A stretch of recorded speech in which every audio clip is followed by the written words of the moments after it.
Slowly but surely, my friend. Why? Because otherwise we shouldn't. I remember that eye contact from John Travolta in Operation Swordfish in this line.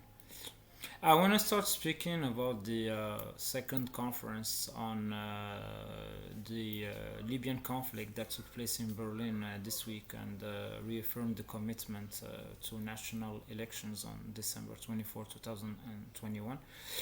However, I believe that the international community should not omit the endeavors of His Majesty King Mohammed VI and the Kingdom of Morocco in order to create a mediation in this context of action. We should not forget about that and who you owe. Waili.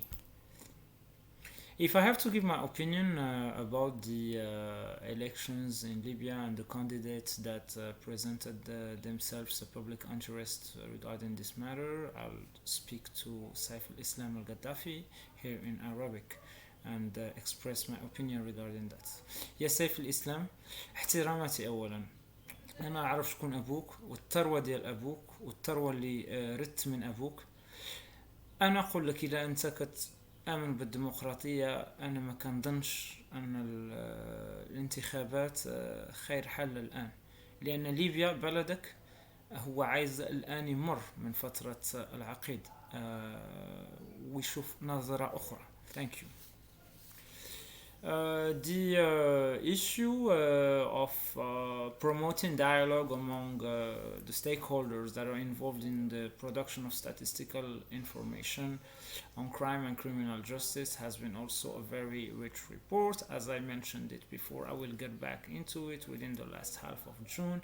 It was organized by the UNODC, including its branch in Mexico, and that was also involving the National Institute of Statistics and Geography of Mexico, el Instituto Nacional de Estadística y Geografía, as well as the South Korean authorities that were involved in this matter. So very interesting reports here. The UNODC is also involved indirectly within the United Nations Counterterrorism Week, which will be part of what I'm gonna speak about today, as I have been following several events ever since the week started and is ongoing until June the 30th. So among the I'm not gonna tell them in a chronological order, but I'm gonna speak about the pertinence of the topics regarding this matter, starting with the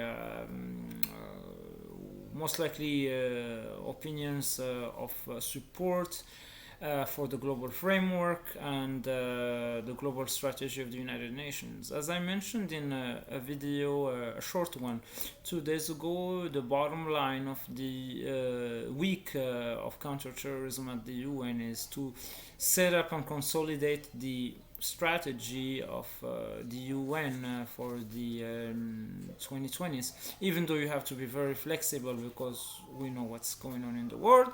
And that links us to the second topic that I also mentioned in that video, that is related to the fact that we have to deal with the pandemic and its impact and domino effect, the oil on fire domino effect on counterterrorism issues. So among the things we can mention here when we speak about the problems of the encounter that we have to speak on this week. There is the one of building national capacity to counter terrorist travel. When I speak about that, it's very important to highlight achievements, impacts, and also the lessons that were learned from the field. Programming the future would come only through a behavioral insights to counter terrorism in the digital decade, and this is something that have been mentioned indirectly by the United Nations Secretary General, because it's a matter that is not related only to counterterrorism.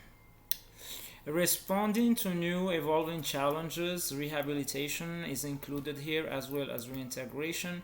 I was looking at the case of Somalia in this matter, and especially the issues that are going on in Mogadishu and Hargeisa. Radicalization leading to terrorism should lead us to speak about prevention methods. So the core here was related to prevention methods. Upholding regulation in the context of using biometrics technology in counterterrorism and elaborating this topic in terms of law and practice, very important to the deliberate. Another thing that we can speak about are the innovative ways for counterterrorism training and capacity building by opening a new UNOCITY training office in Rabat in Morocco, and I commend that effort. There is also the innovative ways to counter terrorism issues in other contexts of action, and the life after ISIS by analyzing the returning individuals with links to terrorist groups from Syria and Iraq, and the United Nations reports available to member states through the global framework is also an important topic. Preventing terrorists from acquiring weapons towards technical guidelines to facilitate the implementation of the Security Council Resolution 2370 of 2017 related to good practices and international standards is an idea to develop in this United Nations Counterterrorism Week as well. I see also the issue of safeguarding humanitarian action in counterterrorism context and how to address it, like I said, with the general topic of the challenges of the new decade. Something I mentioned also 2 days ago related to the online hate leading to online violence and how to address and counter hate speech and violent extremism through a method of education in digital world is a very important thing to gather on within this decade. Terrorist financing vulnerabilities in the COVID-19 landscape is a very important thing to elaborate, and this will be something discussed with the permanent mission of France to the United Nations, as well as the permanent mission of India to the United Nations, as well as UNOCITY and CITED. The opportunities and challenges presented by AI tools for the prevention of violent extremism, ensuring a comprehensive and meaningful accountability. That means linkages between terrorism and serious violations of international humanitarian law. We gotta get deep inside in this topic and analysis. It requires a lot of work of synthesis in order to avoid disambiguation. Enhancing the work of the PCV efforts, as well as looking into the impact of the COVID-19 pandemic on terrorism, counterterrorism, and counter-violent extremism, which basically is related to the whole topic of this United Nations Counterterrorism Week. So, building capacities to counter terrorist travel is also a matter that is technically approached by the UN seated here, and this will lead us to emphasize and assist member states with their Security Council obligations when it comes to the counterterrorism travel program, responding directly to counterterrorism committee in terms of assessments and recommendations. Among the other things that could be discussed also with the permanent mission of Tunisia will be the impact of the COVID-19 pandemic on terrorism, counterterrorism, and violent extremism. By looking at this pattern this way, the fact that the COVID-19 pandemic has presented to us and to the world a generational challenge that has significantly impacted all aspects of the geopolitical and policy landscape, including counterterrorism and CVA policy measures. So the CITED has been on the front when it comes to monitoring and analyzing the impacts of the pandemic on terrorism, counterterrorism, and CVE in this regard. CITED series of reports on the COVID-19 pandemic that I've been speaking about ever since 2020 has basically provided policymakers with analysis of the key short, medium, and long-term impacts of the pandemic on terrorism, counterterrorism, and CVE, and that's something that has to be of course, emphasized furthermore during the week. The issue concerning the comprehensive and meaningful accountabilities leads us to speak about the linkages from terrorism to serious violation of international humanitarian law, as I just mentioned a few minutes ago. So I want to go in detail in this with the technical approach that will take stock on efforts aimed at tackling the challenges related to delivering comprehensive accountability for the conduct of members of terrorist groups, which overlaps in scope with crimes under international law. That includes serious violation of international humanitarian law and amounting to war crimes. And this includes as well crimes against humanity and genocide. This is actually a brief summary of the matter.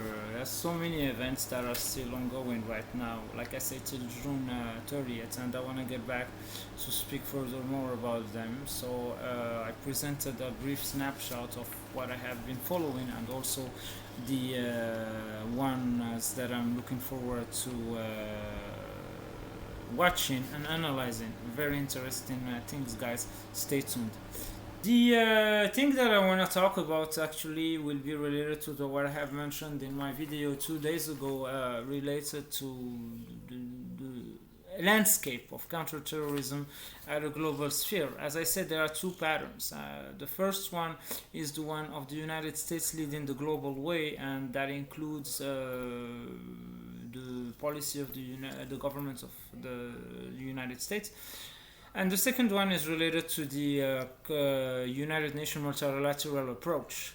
Let me start with the second one. It's the easier one for me right now for the simple reason that it's very close to how I deal with things ever since I had experiences with the French government many years ago in Paris. It's very close to the French way, the way the United Nations do things.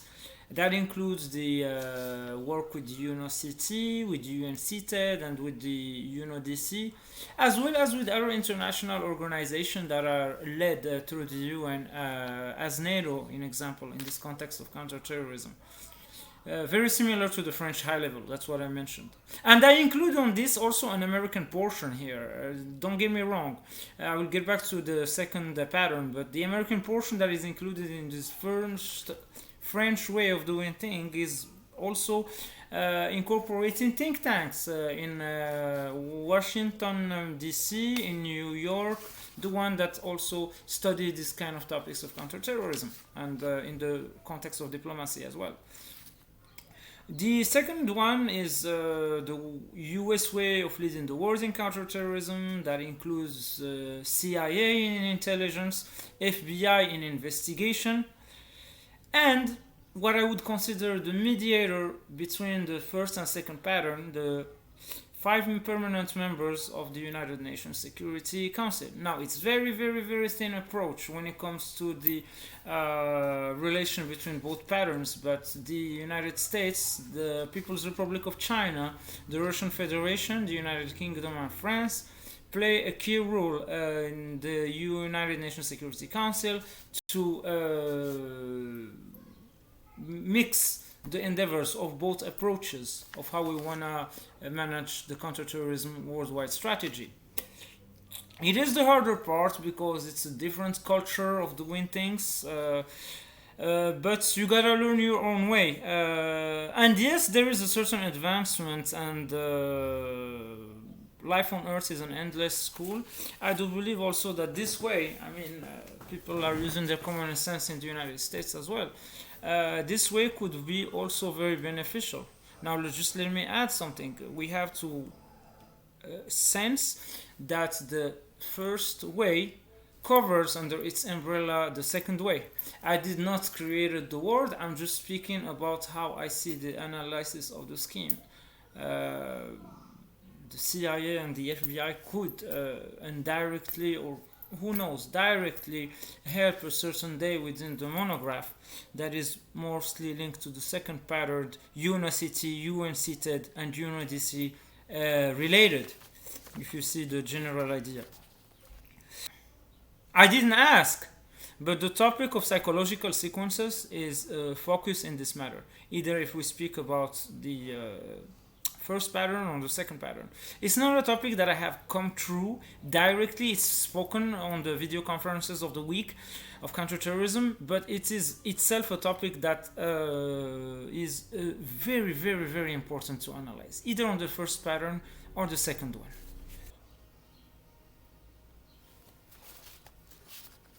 هادوك بغوا يعلموني السياسة. كان خدام في لاكار مسكينة، عمرو ما جاب الروتر مسكينة، خلاها الوالد الله يرحمه. صحة الله يرضي عليك.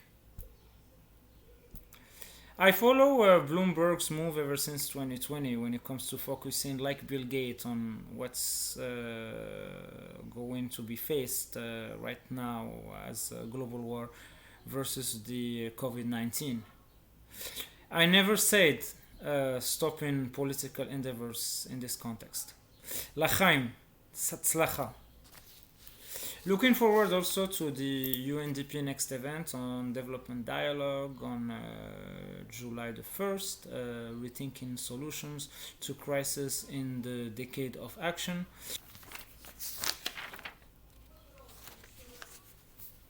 What I said the other day, I said that the movies are helping me a little bit to understand some topics of crimes and counterterrorism. Yeah, it could. I mean, you grade, like I said, the movies realistically from A to F in order to see how realistic or imaginary the situations are. So the Saw series is a very good example to understand a psychopath that never admits that he is committing crimes, but like I said, it could get back onto him several life sentences consecutively of other things that he's been doing, such as kidnapping, abduction, and incitation to murder, self-murder, or suicide, not to speak about other things. From a cinematic point of view, I think that Saw should stop ever since the 3D one, the final chapter, which was the seventh movie. It's going nowhere like Star Wars, because I watched Spiral and the movie that was before it, which was Jigsaw, I believe.